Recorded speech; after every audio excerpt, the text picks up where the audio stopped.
today's segment, I want to talk about the concept of raising additional sources of revenue for nonprofit institutions. Now, what we have to remember is that any type of funding that we have should automatically be tied directly into the mission of your institution. The mission guides you in everything that you do, and your vision for what that institution could and should become is also essential. Now, when we talk about fundraising, we often hear terms like general fundraising, development, and advancement.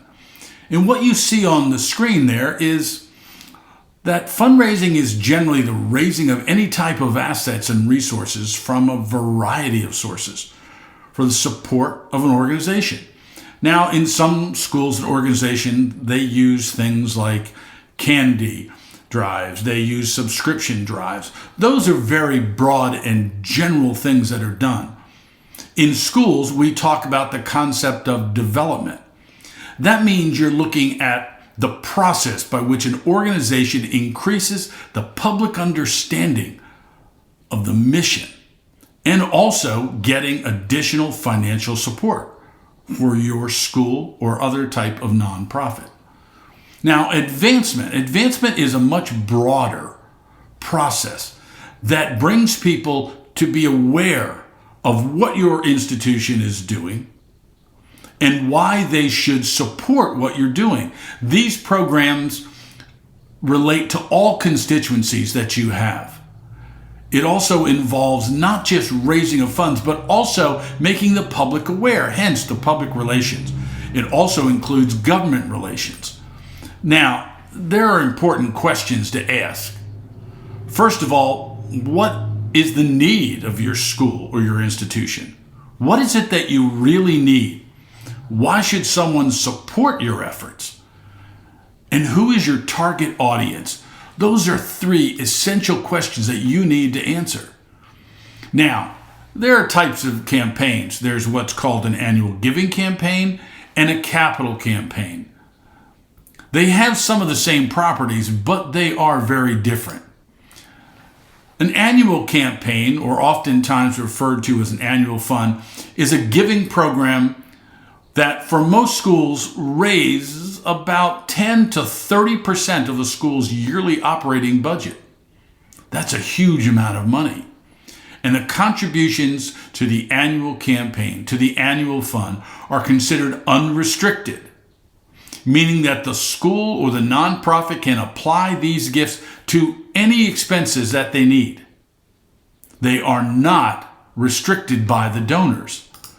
Now, CASE, which is one of the leading bodies in the area of fundraising, development, and advancement, says that annual funds are generally used to cover operational expenses, including faculty professional development, academic resources, supplies, yearly facility improvements, equipment, technology purchases, and co-curricular expenses.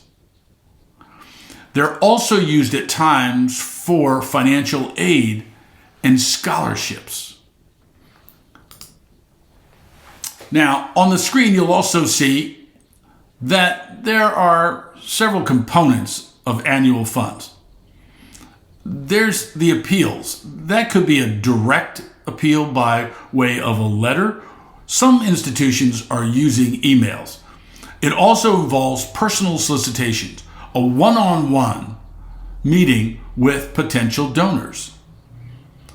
Many schools in the last few years have gone to a Giving Tuesday to try to get online support for the mission and what they're trying to do.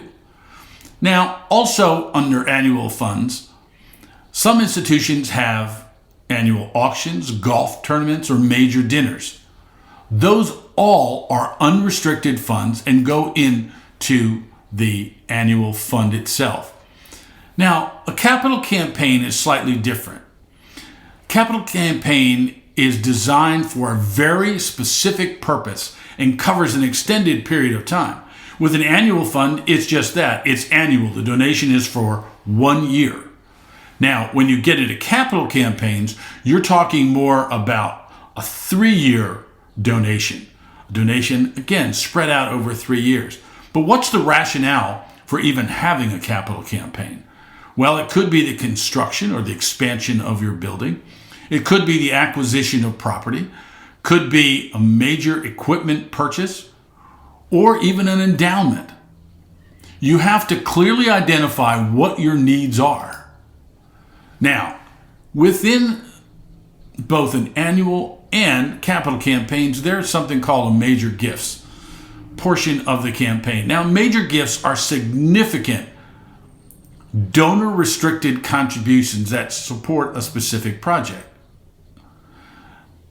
They can be part of an annual or a capital campaign. Now, again, with the major gifts, it can be a part of your annual fund. And again, you go back to what I said just a few minutes ago, and that was that annual funds are unrestricted. But if you have a major gifts campaign, which many schools do, you go out to very significant donors who have the potential to give the school a significant gift. Now, define significant gifts.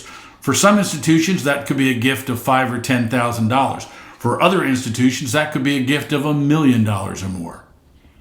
But again, it is a process by which donors are identified, cultivated, and again, then the ask is made. Now, there's also the concept of endowments. Now, endowments are funds. It is basically that are set aside specifically to leverage the nonprofit's ability to be financially viable for years to come. Now, one of the key things to remember is that endowments generally are not monies that are spent right away.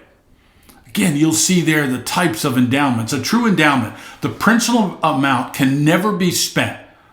Only the investment income can be spent. That's a true endowment.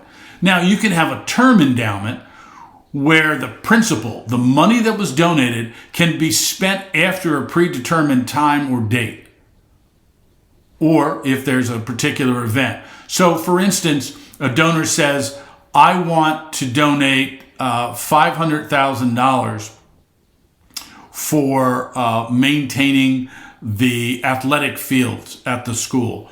Again, only in a true endowment, only the interest income, the earned income, can be used. In the term, they might say, now, after 15 years, any money that you have can be put directly to purchase new synthetic turf, let's say. Now, you also have something called a quasi-endowment. A quasi-endowment was established by the university, in most cases, using university funds treated as an endowment. So the institution might say, well, we made a profit of $800,000 last year. Rather than just say, okay, we're just going to go ahead and spend it right away, they will set up what they call a quasi-endowment. But again, the restrictions on that, much looser than a true endowment. True endowment, the money can only be spent directly based upon the donor's wishes. And again, the principle is never touched. In term endowments, again, you can adjust that, but all of those things must be clearly spelled out. Now, I hope this section gives you a little bit more information about what fundraising is all about, what the general concepts of annual funds, capital campaigns, and endowments are all about. If you'd like any more information on annual giving, capital, or endowment campaigns, please feel free to contact me at the address that you see on the screen. I appreciate it, and thanks for listening today.